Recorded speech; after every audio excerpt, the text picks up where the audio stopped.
Angkol! Tagol! Tita! Tanya! Chinita! Sino? Ako? Magandang umaga. Malamig at maulan. At dahil dyan, ating siniyasat, ginamitan ng luhika, basa ang dila, mahika at walang konsyensya. Ako po, si Manggas, at ito ang Siko. Sino ako?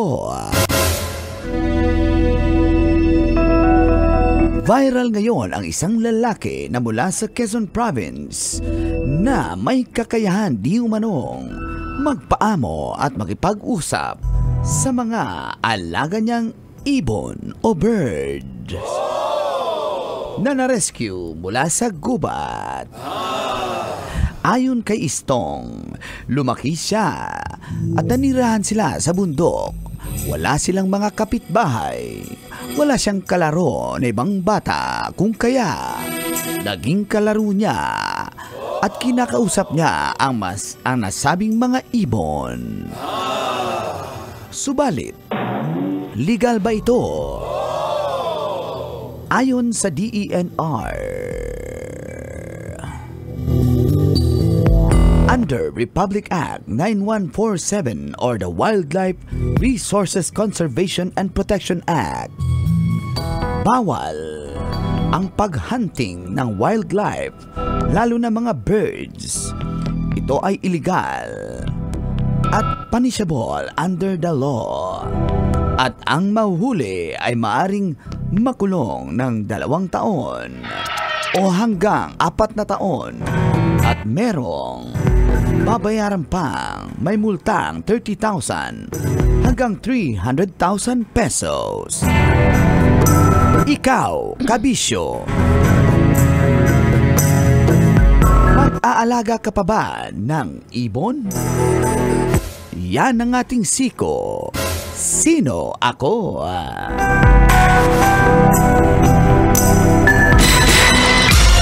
Sino? Ako? Kailangan pa bang i-memorize yan? Basic! Morning call! Morning, kids! Kaloya, feel good. Good morning! Hoy, Lunes na Lunes! Malamig! Malamig na Lunos! 27, 2024. Sa oras na 7:31. Kasama niya ang cool na Angkol from Davao. Angkol Dago! Ang kamot sa mga angkol. Itaas ang kamot sa mga angkol. Kasama nyo rin ang pambansang tita. Dahilan bakit ka nanonood ng radyo mula sa Bacoor, Tanya Chinita.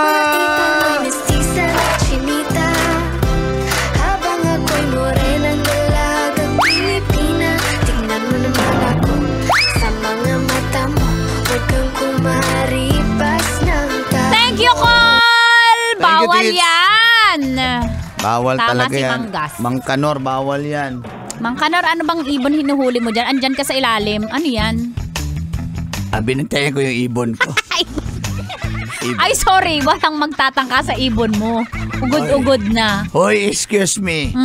Kahit kalbo na tong ibon ko, malakas pa rin ito. Ay, sabi mo companionship na lang ang kaya niyan. Kaya ko, pero yung ibon ko kaya pa. Ibang ibon. Ibang ibon. Ikaw ba, Tis, may alaga kayong ibon? Wala. Bawal, Hindi eh, kami mahilig sa ibon. Bawal ba? Pwede. Bawal, yan o. Hindi, yung mga wild. Oh, yan. Yung mga wild. Pero yung ibon, di ba yung... Ay, Ibon man may layang pag may dumaang mga ibon, tumitingin ang mga Yan ang gusto ko, ibon. Pwede mag-wild? Magandang ibon, sabi naman, ha? Pwede mag-wild? Pwede. Going back, ayan na. Bawal ang mga wild na ibon huliin. Kasi alam nyo bakit? Sabi ng DNR, malaki ang tulong ng mga ibon sa ating ecosystem. Totoo yan. Yung mga pollination, yun yung mga... Sila nagkakalat ng seeds. Oo, kakalat yan. Nagdidistribute. At sino bang magbe-benefit sa mga bunga ng mga puno na yan, ng mga pananim na yan? Lahat ng Tayo. living things. Oo, Tayong lahat ng mga living mammals. So kaya nga daw kaya nga isa lang ang alisin mo sa ecosystem, gulo ang mundo. Hindi nga pwede Diba? guluhin mo. Kaya nga kapag yung puno di ba, pag pinutol, anong nangyari? Baha. Baha. Kasi walang sumisip sa tubig. At least maganda yung salasit ko. Pero tinataas mo Bawal naman. yan, mga Pero ano, tinataas mo naman pag baha. Hindi na itaas, lumulutang Kahoy Basic. Ay, naku Mang Kanor. Alam mo kung ano ka, minus ka na talaga, 6 trillion points sa langit.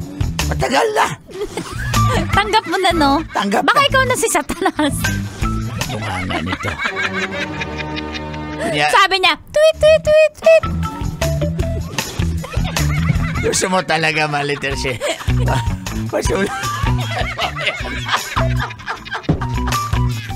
Pero yung talent na, makikipag-usap ka sa ibon, yung lalaki, ang talent niya na kaya niyang paamuhin yung ibon, papatungin mo dito sa braso mo. Ano nga ang tawag dun Pakainin sa mo. gumagaya? Bird whisperer daw tawag dyan. Hindi dun sa gumagaya ng boses. Ah. Pangit, pangit!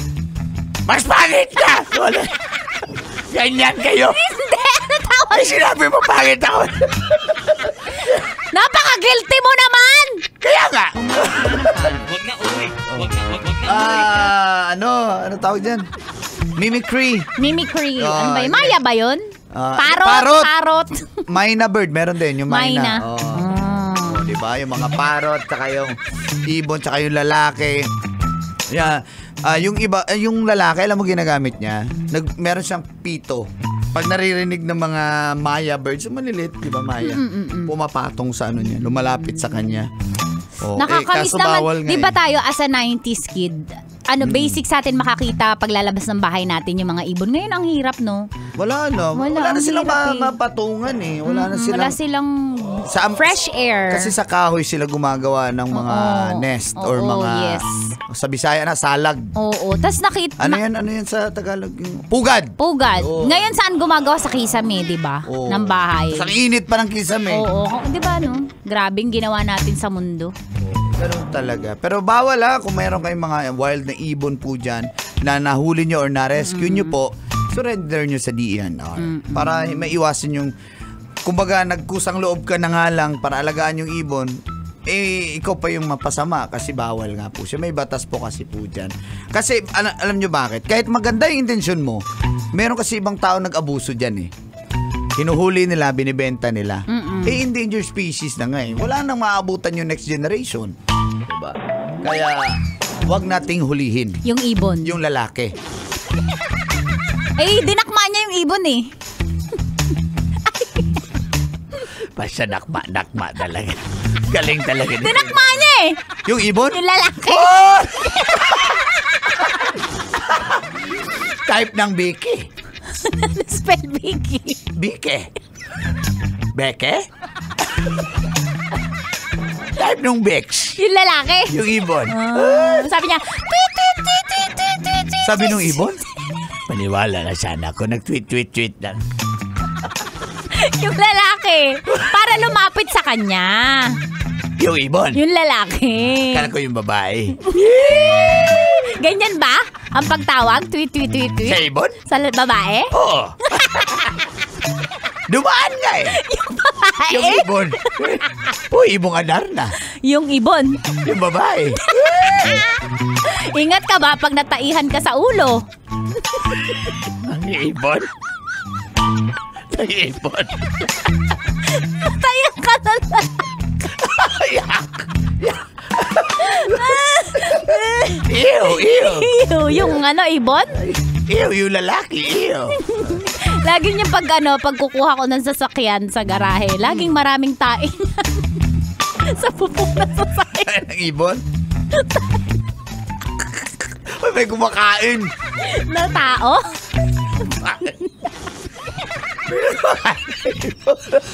Nangangaw rin namahaw.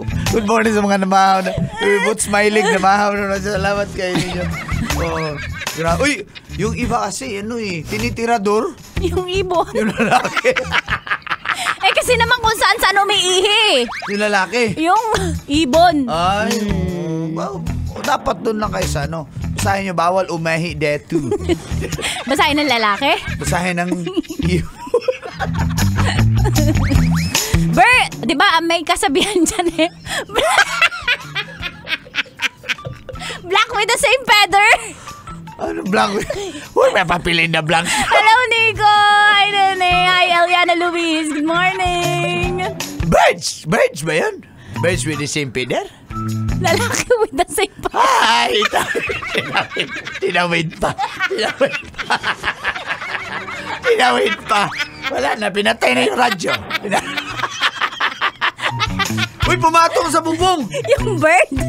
Lalaki. Ang daming inakay Ng ibon? ng lalaki. Hala, nakita yung itlog. Itlog ng ibon.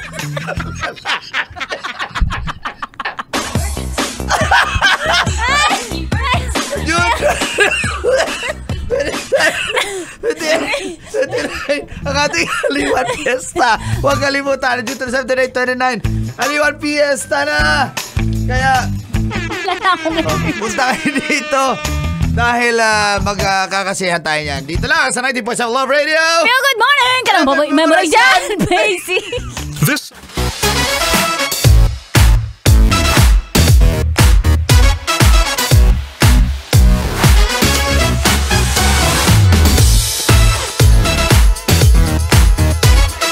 Kailangan pa bang i-memorize yan?